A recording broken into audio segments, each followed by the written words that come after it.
Now, Theo Maris is a great friend of mine. He's a great South Australian, a remarkable man, and he's arrived. Would you like a cup of tea?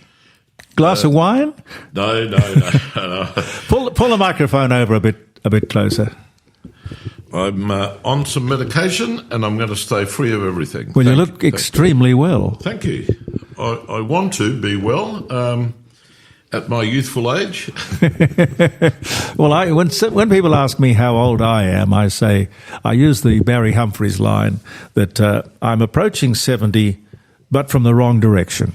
Yes, I understand, and I'm in the same boat, so we can sail together. Well, it's not a bad boat, I must say. You have had, and it's not over yet, clearly, because you remain a very important and potent part of life in South Australia. You've made an enormous contribution. Have you ever counted up the number of projects you've done, the number of buildings? No, but when I look into the mirror, I can tell by the loss of hair. So, that's because you pull it out. It's slowly but surely receding back to almost nothing, so therefore I must have done a few projects. Look, there are always some projects that I feel very good about and very proud of, and I think that's been good for South Australia. Obviously, the East End, for me, has been a major project, and it continues to be because we own that particular part of town, the Rundle Street end of the East End. It's a lifelong project. We started off with rats, cats, mice, goannas, and a lot of pigeons. I remember it. I remember it well. You do. Yeah. And everybody, including my good wife, said to me, well, she said, please transfer the house and at least something that I can feed the children with over, and then you can go and do your East End. Well, the East End has been up now 25, 26 years. It's booming. Tonight is the beginning of the Fringe Festival. Yeah. So we get actually hundreds of thousands of people. 1 million plus in ticket sales. To see the shows, what that does for the city of Adelaide, because it's just not the East End, it's for the city of Adelaide. It just regenerates the city, and then it continues on with light festivals and the Festival of Arts and a whole range of other events that follow through. So we're very happy to be able to be involved in that. It's not about profit, and it's just about sitting back and looking at what we've created from something that never had a tenant in the place. Because when we went down to the central market, the market was bare, and there was no shops tenanted, none at all. It was just empty. They'd been away for 7 years, and they'd left, and they'd gone down to Paraka, and it was a project that was supposed to happen by the old bank. And, of course, the old bank failed and nothing ever happened, and we took it over, and the rest is history. But that's one. There's the 5AA building. I know that you guys built that. Yes, we did the 5AA building, and we're very happy to do that. That's another one. That was actually very interesting because I remember coming down to Franklin Street where the headquarters of 5AA used to be. Oh, yes, I remember. We met the engineer and general manager, and then they talked to us about it. I talked to you about it at the time. Yeah. And I hadn't ever built anything to do with sound or technology like that before. But we very quickly learnt that you could have broadcasting on a main street of Adelaide with heavy-duty traffic out the front. Yes.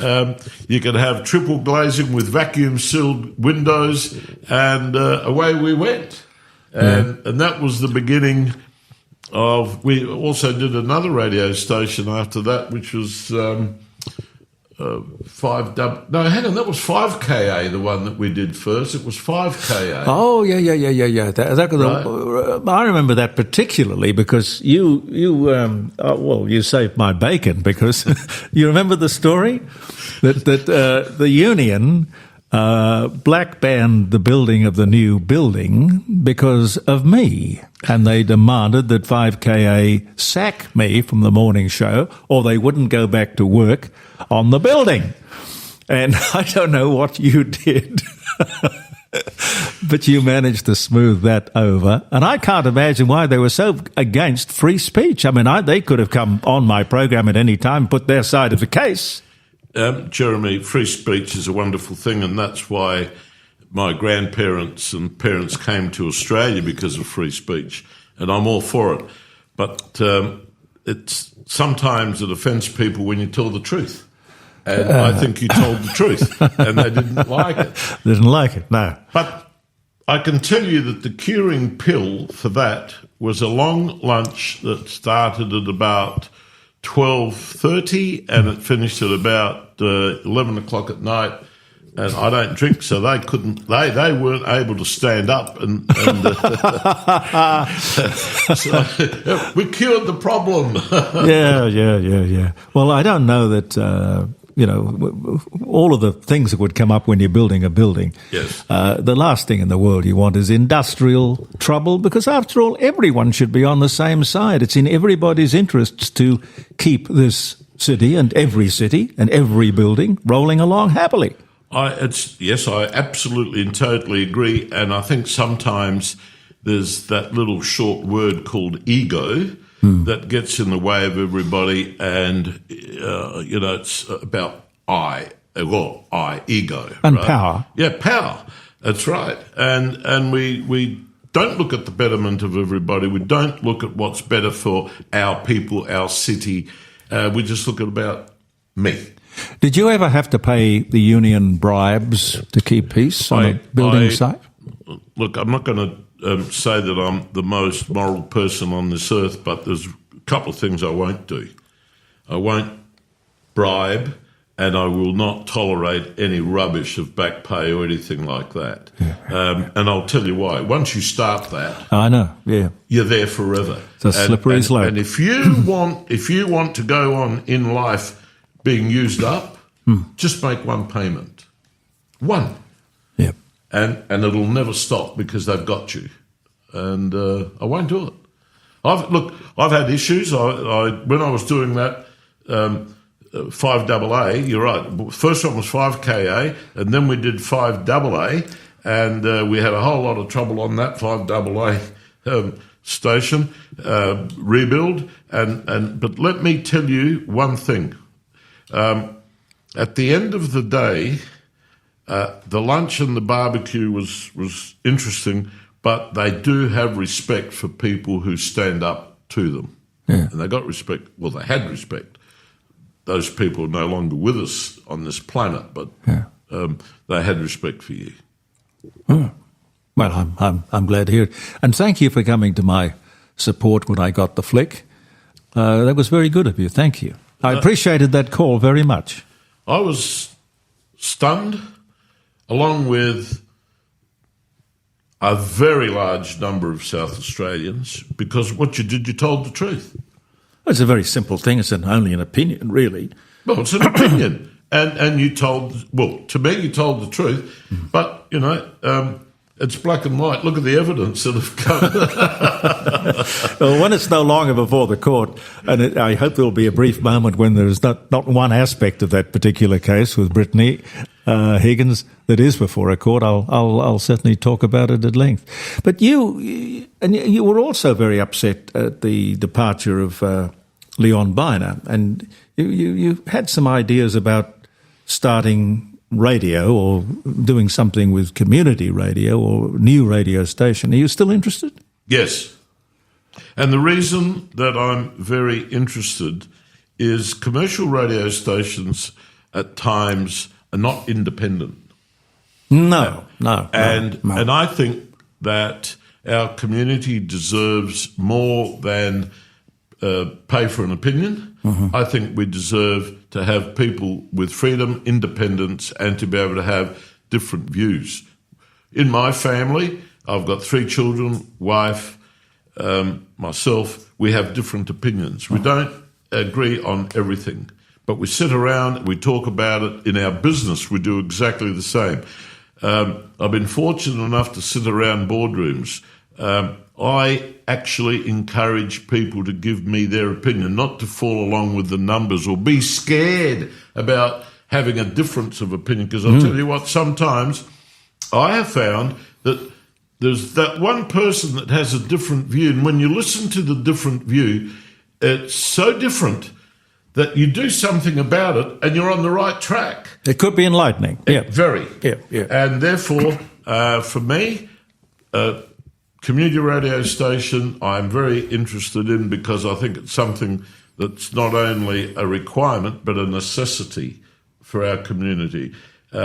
Democracy was built upon fair play, independence, and everybody have a say. It wasn't about one view. Yeah. So, yeah. George Danikian is coming on the program a little bit later on today, and George is back on radio, and he's doing something very similar to this.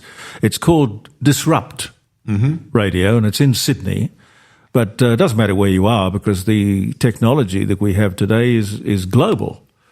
The potential is enormous. But the idea is they don't take any phone calls because, like me, they find using the phone is rather clunky because we don't have a switchboard and we can't stack calls and that sort of thing. But it's all about not sort of going along with the status quo. It's about questioning. Yep. Asking why, trying to find out what is really behind what these people are trying to do. Don't just take it on face value. Don't, in other words, at the press conference, just sit there and read the press release and ask nothing, or the bloke or the woman will wag her finger at you. You've got to be doing the job, which is asking the questions. I agree. And whilst you've raised the issue about George, I know George well, and I've got a lot of time for George and his independent views. Disrupt. I like the name. It's a funny name for a radio station. It's very funny, but yes, different. But I do like the name. It's you won't forget it. That's for sure. No. Maybe we should have a talk at some point in time soon about a national disrupt. Yes, I'm just trying to think of the people behind it. Somebody's put a lot of money on George's table to set it up, and it'd be interesting to talk. I'll certainly talk to him about it today, because it's a whole new initiative. Well, please do, and let's catch up in the next week or the week after. Yeah. Let's have a chat. I'd love to. Why haven't you ever? I couldn't think of anyone more qualified than you. Why haven't you ever gone into at least local politics? Become the Lord Mayor of Adelaide. I mean, officially, you're probably the Lord Mayor already. No. I'll tell you the reason. You might well remember that I was in partnership with Bill Manos. And Bill and I we're still partners. And yours is, it was called Mancorp, wasn't it? Yes, we had Mancorp. We've still got the name still there and the company's still there. And we own a very big property together, which is the Westpac Mortgage Centre down at Lockleys, which we own jointly. Bill spent 12 years of his life on the Adelaide City Council. And I will never forget the calls, the abuse. He put so much effort into making Adelaide a modern, go-ahead city. But always there was a group of people that didn't want it. You can't please everybody. No, you can't. And I've done a few projects for the betterment of the city. I'll mention one later, but I'll just finish with why I'm not in politics. He was damned if he did and damned if he didn't. Didn't matter what he did, he was wrong. And I thought to myself, it's better not to get involved in politics, but to be at the other end of politics where you grab a major project, and I'll talk to you about a couple, and then sit down and actually do them, and to hell with... Yep. No. Let's see who it is. Hello? Jeremy, Jeff Kenneth here. Oh, Jeff, how are you, sir? All right, I think you rang me a bit early. We did say 11:30 our time here in Melbourne. Well, I got myself totally confused, and I do apologise. I'm sorry. No, that's all right. So if you want to do something now, I'm happy to do it. Look, I'm sitting here at the dining room table with Theo Maris, who is one of the big names of our city, and we're looking at talking about why he isn't in politics or why he didn't become Lord Mayor. All right, well then, you ring me back when you're ready, all right? All right, if that's okay. Okay, well, give me an idea. Will that be within the next half hour or yes. 3/4? Yep, within the next half hour, 20 minutes. Right, mate. Thank you. Thank you, sir. Bye-bye. Jeff Bye-bye. Kennett. Jeff Kennett, remarkable man. You see, I think he should be Prime Minister. well, there's a glaring example why I did go into politics. He picked up absolutely dislocated Victoria, put it on the map, fixed it up both financially and socially, and then... They dumped him. Exactly. So Lordy. why would you want to be involved in politics? But Jeremy, just let me say that there's been some very, very good people that have survived the test of time, and John Howard... I've got a lot of time for because he was not a sort of an out there person. He was quite a conservative person, but a very smart person. And he served Australia very well. Yes. And he was in politics for a long time.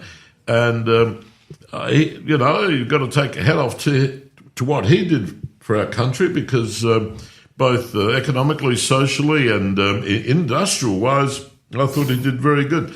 And he lost his seat. Can you imagine? Well, how can you be Prime Minister, do so well, exactly. and lose your seat? Exactly. I mean, it's just, I don't understand it. And he's not bitter. He's not bitter. He just says that's politics. Yes, he not does bitter say at all. that. He does. And the other one recently that lost his seat was the Liberal government lost, and the Treasurer, who I felt was absolutely brilliant, and proven so by private enterprises, they took him on internationally. Yes. Not only out of politics, but not only did the Liberals lose the election, but let me tell you, they lost the election and he lost his seat, and it was a Liberal seat. And Tony Abbott lost his seat. Warringah, I think it was. So with those references, why would I want to go into politics? But no. Yeah, I'm convinced. No. I don't mind being thrashed, but not publicly. No. But our city, gee whiz, I don't know. What do you make of the scooters that are running around? Are you for that? The what, sorry? Electric scooters. You see them everywhere. I think they're the biggest disgrace that we can have in a city. I agree. They're not only an eyesore, but they are an occupational health and safety issue. Yes. They are thrown in every street in Adelaide on the ground. Yep. And let me tell you, I have actually witnessed a situation where a mother with a pram had to go off the footpath into the roadway in order to cross from one side of the street to the other because 3 scooters were thrown on the footpath. I felt embarrassed. I got up from where I was sitting and I went and picked the scooters up and parked them properly, only to go back 3 hours later and the scooters were tipped over again. They should not be allowed. No, I agree. They should not be allowed. I remember when I first came to Adelaide in 76. Yeah, 76. The thing that struck me first were the wonderful wide boulevards. Yep. It really was so picturesque, and you had this, everything flowed beautifully. It just worked as a city. And now I look at it, we've got bike lanes and we've got planter boxes and we've got bus lanes. And I know, look, the road to hell is paved with good intentions. I know all these people mean well, but it just doesn't seem that they're terribly bright. Jeremy, the bike lanes, firstly let me say that we have had different councils and different mayors, and there was one particular council and one mayor that put a bike lane down Frome Street. Yeah. It completely and totally, we lost that north-south flow through Frome Street because you couldn't park, you couldn't do anything. They put bike lanes in. So we promoted another person, was Lord Mayor Martin Hazy, who did get in and took those stupid bike lanes out and put in proper bike lanes set back into the footpaths, allowed for parking. Frome Street has become a model of what can be done. If you think about it, we can park. There's hours that you can go in and out. It's worked exceptionally well. But do you know that bike lanes predominantly throughout the city have been put in and taken out, put in and taken out in most streets 2 or 3 times? Now, Sturt Street is a classic. They put them in Sturt Street, then they took them out. They put them in Frome Street, then they took them out. And all this costs money. We pay for it. Yes. It's our rates and taxes. But we have these people, I don't have a problem with the bike lobby and I don't have a problem with people riding bikes. But I just have one problem. And the problem that I have is where should we have them and how many should we have? Because when you have a look at the street and you see cars, motorbikes, and then all of a sudden you see one bike. I know. Hang on. Can we do some numbers? Yes. Yeah. So we have a look at the numbers of bicycle riders. And, look, let's have a north, south, east, west bike lane through the city. No problem. But not have every street inundated with bike lanes and the big wide boulevards that you're talking about no longer there. I know. No longer there. Theo Maris, I love you dearly and I thank you for coming in and having a talk with us. I really do. Thank you. And thank you again for your support. Very much appreciated. Very welcome. Thank you. Theo Maris, ladies and gentlemen.